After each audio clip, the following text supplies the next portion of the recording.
Hello everyone, once again welcome in my YouTube channel Agrivision 2.0। आज हम लोग बात करेंगे बायो फर्टिलाइज़र पर। सेकंड पार्ट है बायो फर्टिलाइज़र का। इससे पहले हम लोगों ने बायो फर्टिलाइज़र के बारे में पढ़ा था, डिफिनीसन हो चुका था और उसका क्लासिफिकेशन हो चुका था। आज हम लोग बायो फर्टिलाइज़र में सेकंड पार्ट है जिसमें कुछ और बातों पर और शब्दों पर ध्यान देंगे कि कौन कौन से ऐसे बैक्टीरियल बायो फर्टिलाइज़र हैं और इनका कौन से क्रॉप में यूज किया जाता है और इनसे क्या बेनिफिट्स होंगे उसके बारे में बात करेंगे। ये एटमॉस्फेरिक नाइट्रोजन को कितनी क्वांटिटी में लगभग प्रतिवर्ष कितना एब्जॉर्ब करते हैं तथा पौधों को प्रोवाइड करते हैं उसके बारे में बात करेंगे। अगर आप सबने फर्स्ट वीडियो नहीं देखा तो देख लें। और ये है बायो फर्टिलाइज़र की सेकंड वीडियो यानी पार्ट सेकंड। बात करते हैं इसके बारे में। बायो फर्टिलाइज़र में different kind of bacterial bio fertiliser are following and also their use in different crops. बताया जा रहा है कि यहाँ पे विभिन्न प्रकार के bio fertiliser bacterial bio fertiliser दिए गए हैं और उनका कौन सी क्रॉप्स में यूज है ये भी इसी में बताया जाएगा। तो देखते हैं हम सब एक एक करके बायो फर्टिलाइज़र, खास तौर पर बैक्टीरियल बायो फर्टिलाइज़र, और एक आध ऐसे भी हैं जो बैक्टीरियल नहीं कुछ अलग ही हैं। तो देखते हैं। पहला है बायो फर्टिलाइज़र को बैक्टीरियल निम्न 1, 2, 3, 4 और 5 मुख्यतः 6 भागों में है, लेकिन हम लोग बात करेंगे 5 की जो ज़्यादा इम्पॉर्टेंट है। पहला है राइजोबियम कल्चर। राइजोबियम कल्चर से हर कोई परिचित है राइजोम के बारे में। जो राइजोबियम है खासतौर पर पल्स की रूट नोड्यूल्स में पाया जाता है और नाइट्रोजन फिक्सेशन का कार्य बहुत सावधानीपूर्वक तथा सिम्बियोटिस तरीके से यानी सिम्बियोट के तरीके से कार्य करता है और पौधों को प्रोवाइड करता है। राइजोबियम कल्चर का प्रयोग फॉर पल्स क्रॉप, जितनी भी दलहनी फसलें हैं उनमें राइजोबियम कल्चर का प्रयोग करेंगे। जो राइजोबियम यानी ये बैक्टीरिया है जो एटमॉस्फेरिक नाइट्रोजन का फिक्सेशन करता है तथा पौधों को प्रोवाइड कराता है। पौधे उस नाइट्रोजन को एब्जॉर्ब करने के बाद स्वयं अपनी जो भी एक्टिविटी है फोटोसिंथेसिस वगैरह उसमें यूज कर लेते हैं और उसके पश्चात ये बैक्टीरिया यानी राइजोबियम उनसे अपनी लाइफ साइकिल कंप्लीट करने के लिए फूड वगैरह प्राप्त करता है। ये हो गया राइजोबियम कल्चर। सेकंड है एजोटोबैक्टर कल्चर। एजोटोबैक्टर यानी एजोटोबैक्टर बैक्टीरिया के प्रयोग से जो कल्चर बनता है उसे एजोटोबैक्टर कल्चर कहते हैं।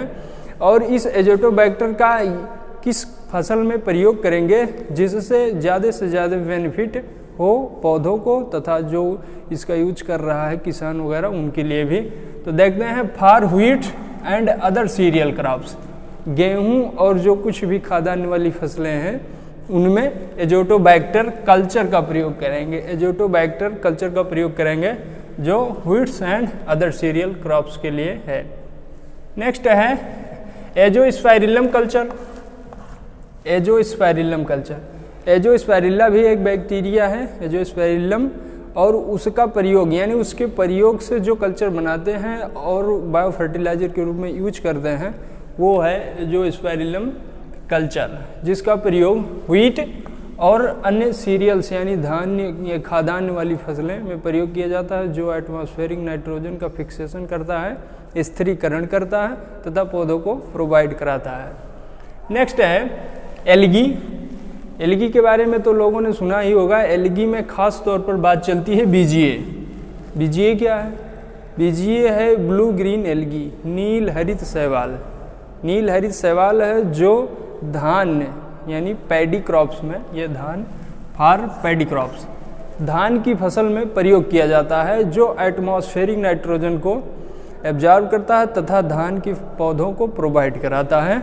इसके लिए एजोला या नोडस्टॉक हैं जो मुख्यतः नाइट्रोजन फिक्सेशन का कार्य करते हैं और इसकी दिनचर्या कहते हैं एक्टिविटी को सही तरीके से चलाने के लिए नमी यानी मॉइस्चर का होना अति आवश्यक है। तो फील्ड में पानी वगैरह रहेगा, सही तरीके से काम करेगी बीजीए। नेक्स्ट है फास्फोबैक्टीरियन culture.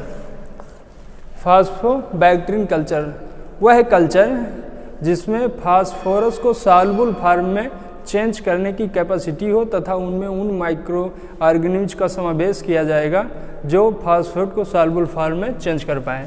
For soluble of phosphate, phosphate को घुलनशील बनाने के लिए जो कल्चर का प्रयोग किया जाता है, फास्फेट जो है सॉइल में पड़ा है तो वो सॉल्युबल फॉर्म में नहीं रहेगा तो पौधे उसे ऑब्जर्व नहीं कर पाएंगे। तो इस सॉल्युबल फॉर्म में चेंज करने के लिए जो है जिस कल्चर का प्रयोग किया जाएगा वो है फास्फोबैक्टीरियन कल्चर। फास्फोबैक्टीरियन कल्चर के प्रयोग से सॉल्युबल यानी फास्फेट को सॉल्युबल घुलनशील बनाया जाएगा जिससे पौधे आसानी से ऑब्जर्व कर सकें। ये थे बैक्टीरियल बायो फर्टिलाइजर जिसमें हमने rhizobium culture, Azotobacter culture, Azospirillum culture, algae और फास्फोबैक्टीरियन कल्चर के बारे में पढ़ा और इनके कौन कौन सी फसल में यूज हैं इनके बारे में भी हमने जाना। अब बात करते हैं फर्स्ट राइजोबियम कल्चर के बारे में। राइजोबियम कल्चर के बारे में कुछ जान लेते हैं। क्या है rhizobium culture? This is highly used bio fertiliser. ये अत्यधिक प्रयोग किए जाने वाला बायो फर्टिलाइजर है rhizobium culture. Pulse crops in India, fixing of atmospheric nitrogen about 50 to 150 kilogram nitrogen प्रति हेक्टेयर। कहने का मतलब ये है कि पल्स क्रॉप यानी दलहनी फसलें जो है वो यानी भारत की जो दलहनी फसलें हैं उनमें nitrogen fixation, atmospheric nitrogen fixing लगभग 50 से 150 किलोग्राम प्रति हेक्टेयर कर सकती हैं दलहनी फसलें। दलहनी फसलें लगभग 50 से 150 किलोग्राम नाइट्रोजन का फिक्सेशन प्रति हेक्टेयर कर सकती हैं, जिससे दलहनी फसलों में कहा जाता है कि नाइट्रोजन की अप्लाई या सप्लाई कम करें यानी प्रयोग कम करें, क्योंकि मुख्य कारण यही है ये नाइट्रोजन फिक्सेशन का कार्य करते हैं। और पल्स वाली जितने भी क्रॉप हैं खास तौर पर उनमें एक रूट नोड्यूल्स पाया जाता है या इन्हीं बायो फर्टिलाइजर या राइजोबियम जो है उसी के माध्यम से रूट नोड्यूल्स का फॉर्मेशन होता है और उस रूट नोड्यूल्स में रहकर ये राइजोबियम एटमॉस्फेरिक नाइट्रोजन का फिक्सेशन करता है। ये हो गया examples of some crops about fixing of atmospheric nitrogen प्रति ईयर। कुछ एग्जाम्पल, कुछ उदाहरण हैं क्रॉप्स के यानी फसल के कुछ उदाहरण हैं जो वायुमंडलीय नाइट्रोजन को लगभग कितनी मात्रा में फिक्सिंग या स्थिरीकरण करते हैं। देख लेते हैं सनहेम्प एंड लोबिया। सनहेम्प ढैंचा वगैरह जो लोबिया है ये लगभग 90 किलोग्राम नाइट्रोजन प्रति वर्ष एटमॉस्फेरिक नाइट्रोजन का एब्जॉर्प्शन करते हैं। किसके माध्यम से? राइजोबियम के माध्यम से। सेकंड है लूसर्न एंड बरसीम। बरसीम के बारे में हर कोई जानता है।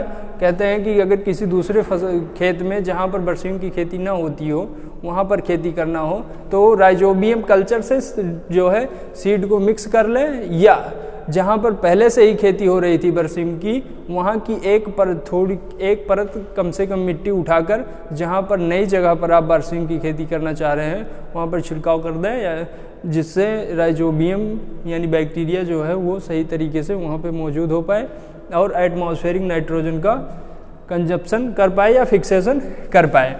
लूसर्न और बरसीम लगभग 120 किलोग्राम प्रति वर्ष एब्जॉर्प्शन या फिक्सेशन करते हैं एटमॉस्फेरिक नाइट्रोजन का। नेक्स्ट है पिजन पी ऑब्लिक रेडग्राम अरहर। अरहर लगभग 40 किलोग्राम नाइट्रोजन एटमॉस्फेरिक नाइट्रोजन का फिक्सेशन करती है तथा पौधों को प्रोवाइड करता है। अब ये फसलें तो हैं। नेक्स्ट है पी एंड चिकपी, चना और मटर, ये हैं। ये लगभग 90 से 100 किलोग्राम नाइट्रोजन का फिक्सेशन करती हैं एटमॉस्फेरिक नाइट्रोजन का। नेक्स्ट है सोयाबीन। सोयाबीन लगभग 60 से 100 किलोग्राम एटमॉस्फेरिक नाइट्रोजन का फिक्सेशन प्रति वर्ष करती हैं। नेक्स्ट है ग्राउंडनट मूंगफली। मूंगफली लगभग 40 से 60 किलोग्राम एटमॉस्फेरिक नाइट्रोजन का फिक्सेशन करते हैं। यहाँ पर ध्यान देने योग्य बात यह है कि ये फसलें हैं और ये नाइट्रोजन फिक्सेशन की क्वांटिटी है प्रति वर्ष। यहाँ पर ध्यान देने योग्य बात यह है कि ये जो भी क्रॉप्स हैं ये स्वयं एटमॉस्फेरिक नाइट्रोजन का फिक्सेशन नहीं करती। इनके लिए कौन रिस्पॉन्सिबल है? ये राइजोबियम। राइजोबियम बैक्टीरिया जो है यही रिस्पॉन्सिबल है, क्योंकि ये पौधों के रूट नोडुल्स में पाया जा रहा है और एटमॉस्फेरिक नाइट्रोजन का फिक्सेशन करता है। इसमें पर्टिकुलरली बताया जा रहा है कि कौन कौन सी क्रॉप्स हैं और किन में ये अपनी क्वांटिटी या कह दें फिक्सेशन की कितनी इसकी कैपेसिटी है, उसके आधार पर ये नाइट्रोजन फिक्सेशन का कार्य करते हैं। ये था बायो फर्टिलाइज़र की पार्ट सेकंड। इससे पहले बना था पार्ट फर्स्ट। देखना देखे हो तो आप सब देख लें पार्ट फर्स्ट को, और ये है second part of bio fertiliser.